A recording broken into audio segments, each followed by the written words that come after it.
This is Studio 809.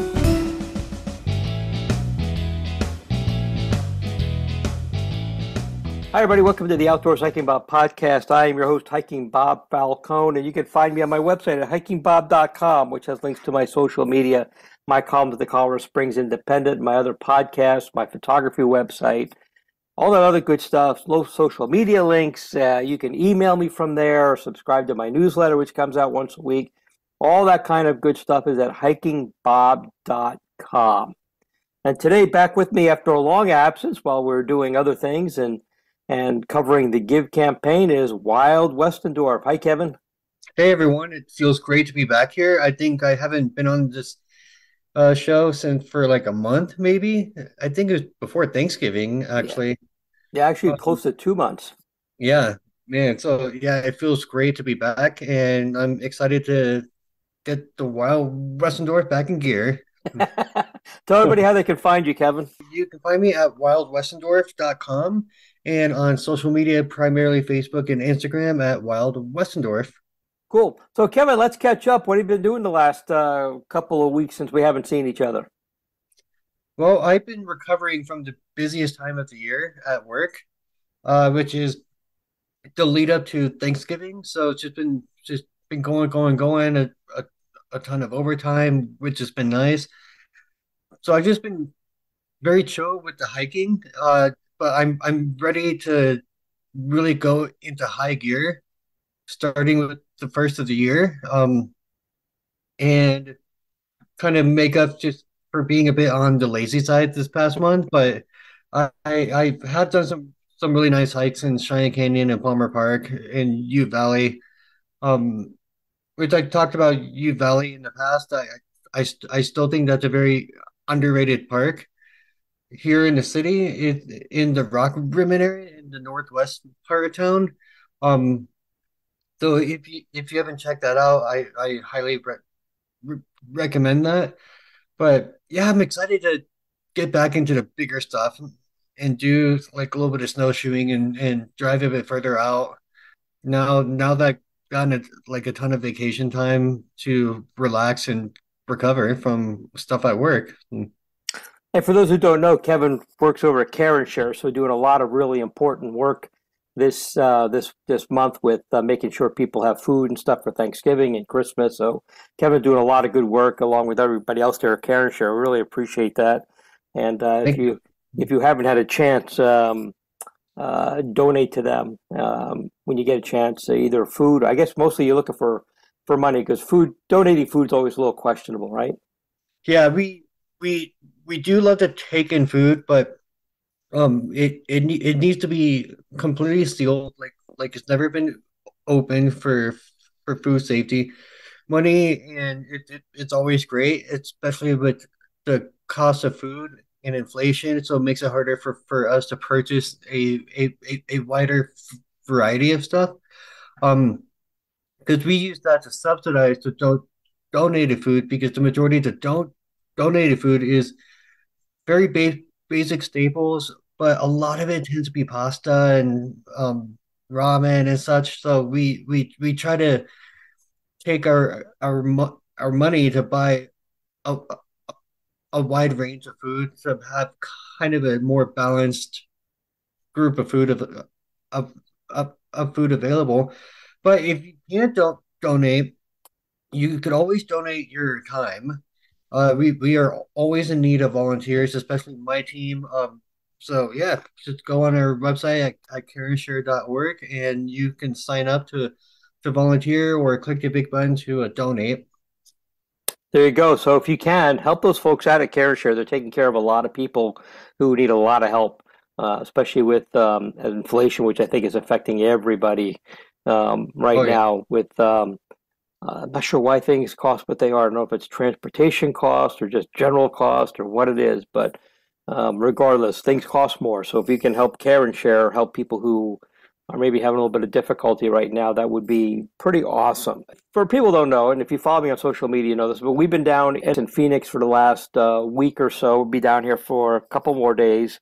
By the time this airs, we'll be home right after the first of the year. But Colorado Springs got hit with some pretty pretty cold weather Oh, last week. I was watching brutal. my weather station at home, and it was 10 below one day, 8 below the next. Barely got above zero for a couple of days there. This is kind of like back in the old days when I first moved to Colorado Springs, back about 30 some odd years ago. We would have this kind of weather. Did you survive okay down there? I'm hoping that a lot of people probably did. I'm hoping a lot of people did the smart thing and probably just decided, these cold temperatures and wind chill may not actually be worth going out there if I don't absolutely have to. Did you stay warm while you were in all this stuff?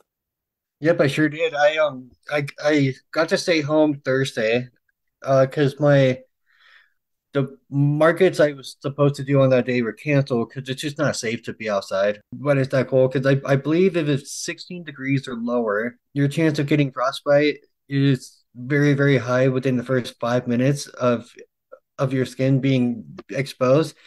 And so with it being negative 8, 10 degrees, but with the wind chill of negative 30 to 40, it's not safe. So my markets are generally held outdoors, so we canceled those. And then my supervisor's like, "Well, you don't have to come in if you don't want to, because the weather's gonna suck anyway." So I was like, "Yeah, I'm totally fine with that." Because it's like if like there's paperwork and stuff that I could do, but it's just kind of like I don't want to go I just didn't want to go outside at all. So I stayed nice and cozy and warm in my apartment. I sat in my recliner with a comforter on, and I just watched a bunch of movies all day. There you go. And there's going to be people say, "Oh, I went out in this weather anyway, and it was fine." It's one of those things that I mean, I've lived in weather like that. When I lived in the Dakotas back in the 70s and 80s, and it would be really cold and be bitter. But I had to be. I was out there in the Air Force, and I was, guarding nuclear missile sites and stuff. We had to be out there. Somebody had to be out there. Yeah. But it's one of those things. If you don't have to be out there when it's getting that bitter cold, even if you're prepared, and I'll hesitate to guess that people who've lived in Colorado Springs the last 10 years are probably not used to this weather because we haven't seen weather like this in a long time. May not be really prepared. Again, we've talked about this before, Kevin. There's no shame in saying, this is probably a good day just to stay home and wait till the weather moderates a little bit. We're all used to cold weather. And to be honest with you, 10 below, if it's not windy, if it's not a windy day with wind chills, 20, 30 below or worse than that, is not really a bad day. I mean, if it's a sunny day and it's 10 below and you've got adequate clothing, you can actually go out and I've got snowshoeing in that kind of weather. But when those wind chills get down to those things, all it takes is one slip on the ice for you not to be able to move, and now you're stuck out in that cold weather. Um, Oh, you good know, point. yeah, we can do things if we absolutely have to, and we should be prepared for those. But maybe sometimes just because you can, but you don't have to, is a good day to just not do things and just err on the side of caution. And you're not, you shouldn't be out there trying to prove anything to anybody else. Just if it's 40 below zero with wind chill, just stay home unless you absolutely, for some reason, life or death, have to be out there. I did on the fire department. I did when I was in the Air Force. We had to be out in that weather. We were prepared for it, but we were usually out there rescuing people who didn't have to be out there, but were out there anyway. So, And you know me, I've got cold weather gear. I've got like the nice expensive jackets. I know about the layers. I've got the for like the long johns and like layers for pants and um. But yeah, it exactly that. It's like if I didn't have to be outside, then I was going to stay in. And a part of me was like, maybe I should go for a quick hike, but with the wind chill and stuff, like you brought up a great point. It takes one slip and then you get stuck out there and things can get bad very, very, very fast when it's that cold and you're not moving. Um, I have hiked when it's 7 degrees. I think that's the coldest I've ever hiked. And it's easy to stay warm because there's no wind and I'm moving. Like my whole body is moving. But yeah, just when the wind chill got down to negative 20 and 30, I was like, nah, I, I'm not going to bother with that. Plus, there's a difference between guarding a nuclear test facility and working at a food bank. Like there's a little bit of a difference in importance. Like the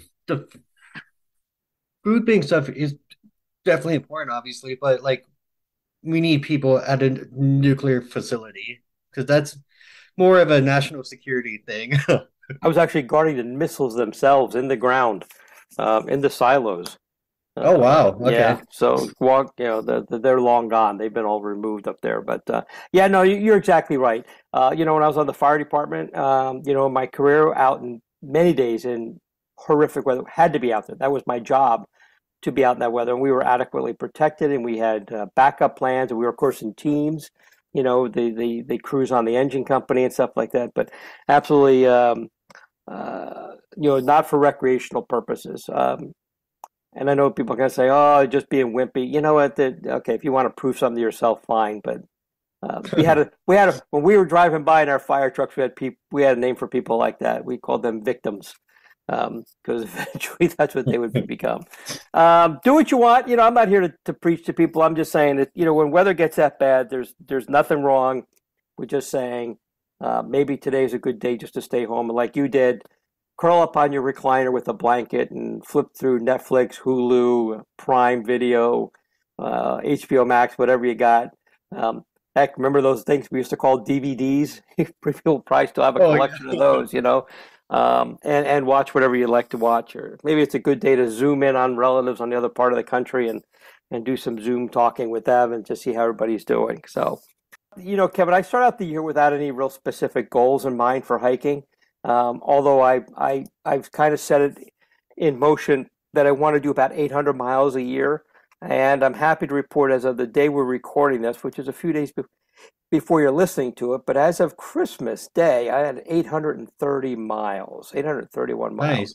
Nice. So my all-time record, I think, is 856. I'm not going to hit that this year because 859, almost 860 was my all-time record. I don't think I'm going to hit that because I'm quite a ways behind it, and the weather, probably by the day you're listening to this and for the next couple of days, is going to be kind of not hospitable. It's going to be rainy, cold, drizzly. Not that I won't go out and that kind of stuff, but it's obviously not too enticing to be out for long distances and that kind of weather.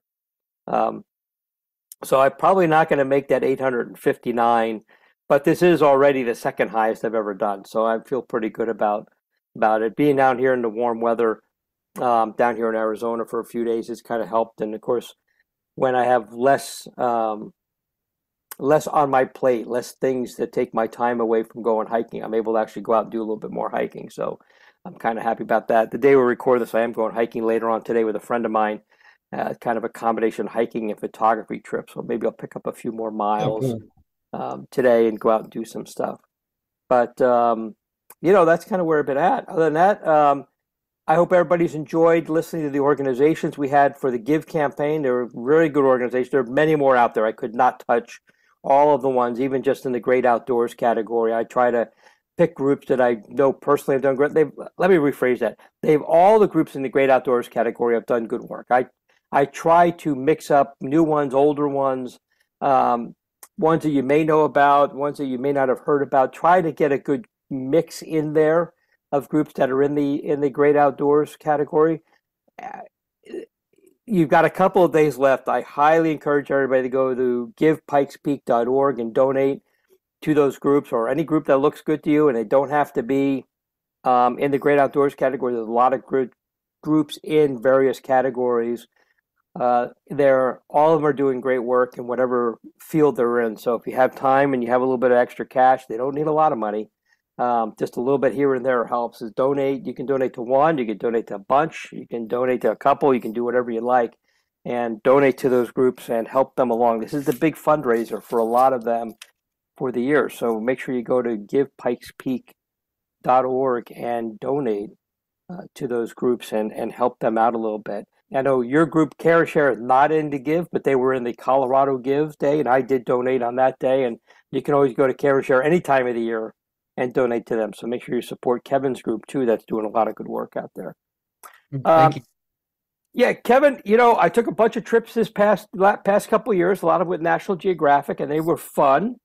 But there's a couple other places I've been wanting to go And National Geographic, as great as they are to travel with, and I love them, and I'm actually one of their friends for life now because I've taken so many trips with them, and that's and there are perks that go with that. Next time I take a trip, but one of the places I've been wanting to go has been down in Texas, down to Big Bend National Park, and Oh, awesome. I have finally booked a trip down there with a group called Off the Beaten Path. They are based up in Bozeman, Montana. They do a lot of stuff in the Rocky Mountain region, other places of the world too, but a lot of stuff in the Rocky Mountain region. They are actually partially owned by Lindblad Travel, which is the travel arm of National Geographic. So they are partially owned by them, but they are an independent thing. They work independently. But I have booked a trip down to Big Bend National Park for the latter part of March. So I'm coming up really quick. I'm already within 90 days of this trip kicking off. Um, so it's going to be a trip down there, fly into El Paso, and then spend the night in El Paso. It's a several-hour drive down to Big Bend. So Big Bend is like I like to tell people, you go to the middle of nowhere, and then it's 10 more miles to get to Yeah. where you're going. Um, and I scheduled it. There were a number of different weeks scheduled in there that you could pick these weeks to go with them. And the week I scheduled, there are two things. One, it's later in March, wildflower season will be kicking in, and everybody knows I love taking pictures of wildflowers. And also, it is a week when there is no moon, so I am hoping to get some really great Milky Way pictures Oh, down there in the mountains around Big Bend. So I scheduled. Of course, now it's not like I'm just going down there on my own, and I'll talk about why I took that as a trip with Off the Beaten Path. Obviously, we'll be doing group things and hiking and a lot of stuff. We go down to Big Bend. I think we spend a day somewhere else on the way down there. We spend several days in Big Bend doing hiking and learn about the history. And then I think there's a stop on the way back before we end up in El Paso and then fly back. I'll be flying in and out of Phoenix since we'll be down here for our spring vacation, which makes it nice. The flight from Phoenix to El Paso and back were pretty inexpensive and very short, like an hour flight. But one of the reasons why I did it with this group, A, is they know where everything is there's very limited accommodations at Big Bend. They have one lodge, they have some dispersed camping, but there's no really close town nearby. So if say the lodging in Big Bend is full and you want to stay nearby, there's really not much there. So then when I looked at it, I said, maybe I'll just go book a thing. If you wanted to book for spring, you had to wait to 2024. oh, I'm sure. Yeah. 2023 was already booked up. Um, but Off the Beaten Path, like a lot of other companies do, they go in there and they reserve a block of rooms and they fill them up, obviously, with their guests. So those rooms may eventually cycle back to being available to the public. But in any case, they already had rooms. They had room available on this trip. I don't. I and what I like about Off the Beaten Path too is you're only talking maybe 12 to 15 people on these trips they take, very small groups. So it's a more intimate kind of feel to these things. And I figure this is a good way, like I've done before, like when I hiked down the Grand Canyon, I did that with REI Adventures because sometimes when you're going on a trip for the first time, it's good to go with somebody who's done it before and get to learn the lay of the land. Now that I've hiked down to the bottom of the Grand Canyon, I feel comfortable that I could do it again by myself because I've been down there. I know what to expect. I know what the experience is like.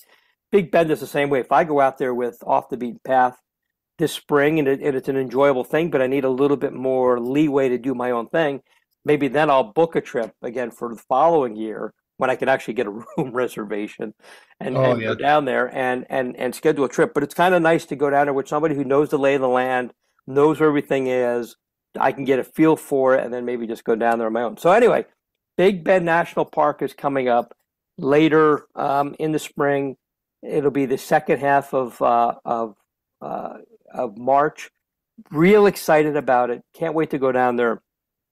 Completely kind of an experience like what I'm experiencing here in Phoenix. Very much desert, rugged mountains, very open area, but an environment I've not visited before. I think when have I ever been in Texas? Um, 3 months while I was in the Air Force in 1978 when I was going through basic training. And then when I left basic training, I went to the Air Force Police Academy, which is like across the road from where basic training was. So I spent a couple of months down there before. And I think other than touching the Dallas airport once when I flew into Mexico, we had to go through Dallas. I think it's about the only time I've touched Texas. So this will be, and this is southwestern Texas. This is very much desert, Rocky Mountain, jagged Yeah. peaks, Big Bend, the river, obviously, the Rio Grande River. It's gonna be pretty excited to be down there. I can't wait to try this and do it. So, Kevin, have you not been to Big Bend or you have not? I have not been, and what's funny about you mentioning this is I it's been on my list for a couple years now. But yeah, it's in the middle of nowhere, and then it's 10 miles further, like you said. So it's not the easiest trip to make in terms of time and cost, but um I wouldn't do this on my for my first time alone, but I did like the other day I saw this TikTok about this guy who one of his favorite hikes to do in Big Bend is where he goes to the border patrol station that's inside the park. And he shows his passport and everything, and then he takes his trail for a few miles to where there's a river crossing, and some guy just hangs out there all day and watches for hikers. So he takes his boat across the Rio Grande, picks you up, takes you back across, and then you hike a couple more miles to this small town, and he got what looked like in Mexico. Um, and I mean, tiny. It's like a village, but his breakfast looked amazing. So I was just like, I'm bumping up Big Ben on the list now. But that's not something I would do like alone. I because that kind of freaks me out a little bit being in rural parts of Mexico alone. But um, I saw that I was like, oh yeah, I kind of forgot about Big Ben, and it's supposed to be incredible. But I will say I don't want to cause a controversy or anything, but speaking of Texas, I finally had some Whataburger, Hmm. and I thought it was fine. Like it was okay. So I don't want to offend anyone out there, but I gotta be honest about this. We have a Whataburger about 2 blocks away from where our place is here. I think I've eaten there just a couple of times. They're good, but they're okay. Um, we've had I guess we're getting Whataburger in Colorado Springs. They finally have moved in there. We're finally getting In-N-Out Burger in Colorado Springs. They've opened up a couple places. I love In-N-Out Burger. Same here. I like that because their menu has like 6 items on it. Just And you want a burger? Okay. You want 2 burgers? You want some fries? Okay, we're done. It's your $10 and here you go. And then of course, Raising Cane's, a chicken place that we have those now in Colorado Springs. We've been experiencing them down here. It's kind of good that Colorado Springs is getting some more places like that, and those companies are expanding a little bit. But yeah, Whataburger I think is okay. I think they tend to be a very big meal. So if you have a yeah. calorie limited diet, this may kill your calories for the day. I would suggest that you use it on a day that you've done a really long hike or something like that, and you could earn the extra calories from that because it's a lot on there. But they're not bad; they're good. Um, Certainly better than the other name with the arches on it that we won't mention because we will offend somebody from Oh Illinois or yeah. something like that. We don't want to do that. So anyway, that's my big trip coming up to Big Bend. I'm real excited about it. It came together really quickly. The people at Off the Beaten Path do a great job. They sent me a really nice packet and told me what to expect. Pretty much everything I'm going to need, I'm going to have down here with me. The clothing and Good. stuff. It's not going to be much of a different environment, so it's not like I'm going to have to. You know, I don't think I have to buy a single thing. I've got hiking boots and shorts and shirts and da da da da da. All the Kevin, you've seen the back of my Jeep just loaded with stuff. So Oh yeah. I've got everything I We're need. prepared. Yeah. Yeah, so it'll be a fun trip. The Texas blue bonnets will be in bloom. I've never seen one, so I'll be taking pictures. REI Adventures does a trip in Big Bend and they do it as a hiking trip. You hike across the park over the course of like 6 days, and it's not a backpacking trip, which is kind of nice. So you're day hiking, so you'll hike for 10 or 12 miles, and then you'll go to a lodge for the evening. Have dinner, go to a lodge. The next morning you start off and you go down another, 10 or 12 miles. And I looked into doing that because that sounds really like a lot of fun, and I might still do that. But the one thing about that is from what I've read, it's a pretty fast-paced day. I mean, you're moving along pretty quickly, and I don't mind moving along pretty quickly. But for me being down there the first time, I'm going to want to spend some time taking pictures, kind of looking around. It doesn't sound like, from the description I read and some of the reviews I read, you really have a lot of time for that. And that's okay. That's the way they want to do it. And I might still do it. It sounds like it will still be a great experience to hike, across the park like that, especially when you're not backpacking. So you're not carrying big, heavy gear. You're still carrying just a day pack with your stuff. Yeah. And so that makes it a little bit easier. And I may still do that, but I didn't think of the first time around that's exactly what I want to do. I wanted to spend a little more time. And it sounds like with this trip, we're off the beaten path. We have a lot of stuff we do during the day, but there's plenty of stuff to do in the evening. There's plenty of free time mixed in there, or a little bit of flex time that you can go do other stuff. So sound like a better first time experience for me. I'll let you know. I think this is the first trip I've done with these guys, but they have a great reputation. And they have a trip in Canada that they do that I want to try. It's so remote in the Rocky Mountains in Canada, you have to be choppered in to this lodge way up in the mountains. Oh, And then wow. you spend about a week there just hiking around different parts of these mountains, and it looks awesome, but it's expensive as all get out. It's super expensive, but boy, I would love to do that one. That looks like a whole lot of fun. Anything that you have to be choppered into because you can't drive up there sounds like it wouldn't be a bad deal. Um, so someday, one of those many, many places on my long, long bucket list. Uh, Kevin, have you looked at your plans for next year? Any place you plan on going? So, well, first off, I'm very, very excited to see all your photos from Big Ben because I just know they're going to be great. I don't have any finalized plans because I probably won't be doing a trip any earlier than May. I am doing a trip to Charleston in April, but that's not going to have a whole lot of hiking because that's a family trip. But I was thinking trying to recreate my New Mexico trip from 2021 from last year. Because there was a wildfire in Guadalupe Mountains, that national park that closed the majority of the park. I believe it was called the Dog Canyon Fire.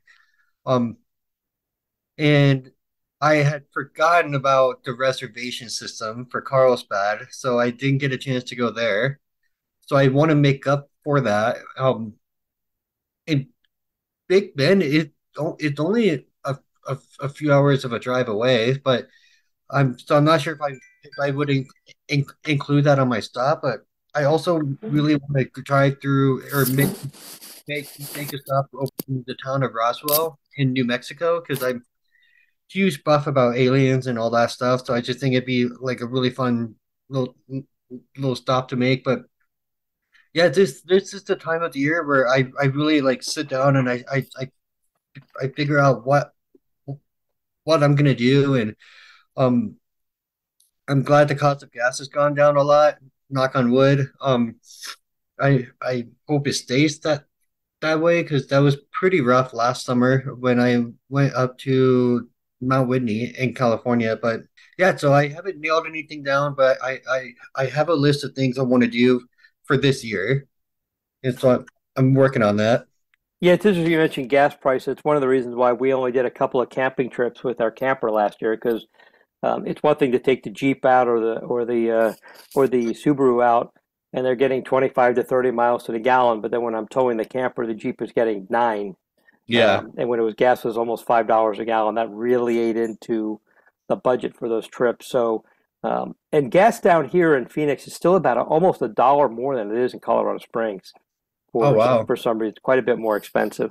But it's coming even just in the last 10 days that we've been here. It's come down in price quite a bit, just that quickly in a short period of time. So hopefully things are getting back to something a little bit easier, and we might take some more trips. I'm looking at some other parks that are kind of off people's radar to go visit. Teddy Roosevelt National Park up in North Dakota. Oh, I've looked at pictures of that. There's 2 sections of it, which I didn't realize, and they're like 80 miles apart.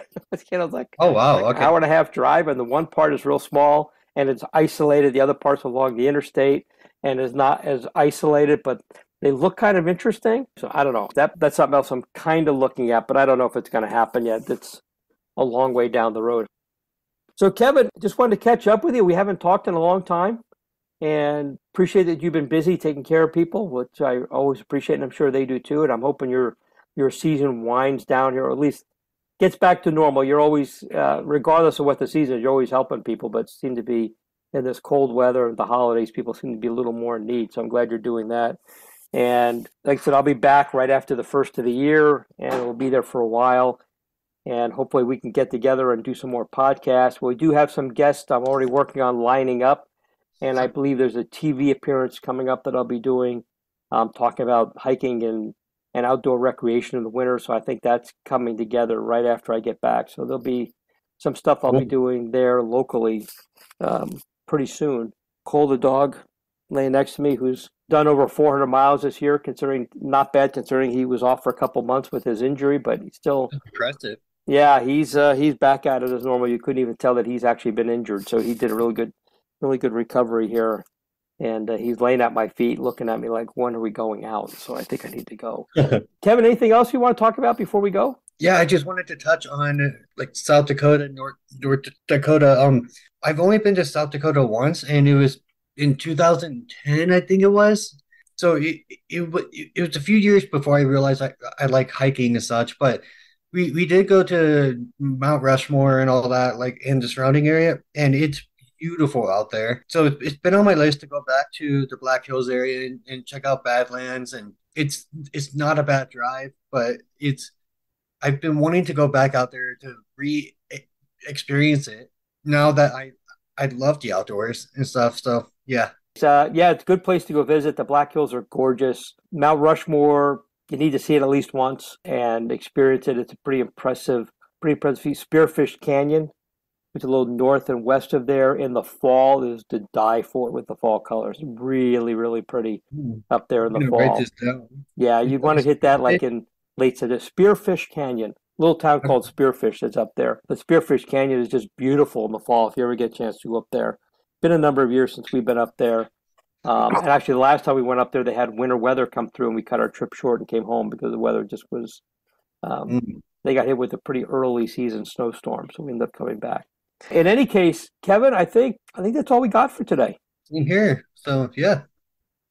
Well, great. Well, Kevin, good to see you on the Zoom. We'll see you in person next week, I hope, and we'll get another podcast in, and we'll and for everybody out there, I hope you all had a nice Christmas, Hanukkah. This is the season for you, Kwanzaa. I believe we're in the middle of right now. Happy New Year. I hope your New Year's has a lot of adventures and a lot of fun, and everybody stays safe and healthy, and you go and enjoy yourself. And with that, Kevin, I think we'll say goodbye. We'll talk to you later. All right, everybody. Thanks for listening to the Outdoors Hiking Bob podcast. Before you go, did you know you can rate and review our Studio 809 podcasts? That will help us because our egos really need to have thousands and thousands of listeners. But that helps our wonderful sponsors reach more ears too. And we do love our sponsors. So just go to Studio 809 or any individual 809 podcast in your iTunes or podcast app and click on ratings and reviews. Thanks.